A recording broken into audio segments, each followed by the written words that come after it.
Sulfur Salicylic Acid Test. The sulfur salicylic acid test is a qualitative test used to detect proteins in urine, especially albumin. Sulfur salicylic acid denatures and precipitates proteins present in urine. If protein is present, the solution becomes turbid or cloudy. Reagents: 3 to 5% sulfur salicylic acid. Urine sample. Procedure: 1. Take 2 milliliters of urine in a test tube. 2. Add 2 to 3 drops of sulfur salicylic acid along the side of the tube. 3. Mix gently and observe. Observation and interpretation. Clear solution or protein absent negative. Slight turbidity, trace protein. Dense turbidity, protein present positive.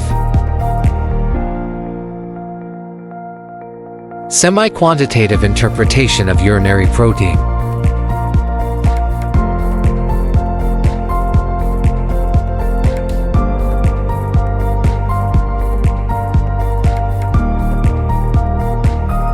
Clinical significance: detects proteinuria.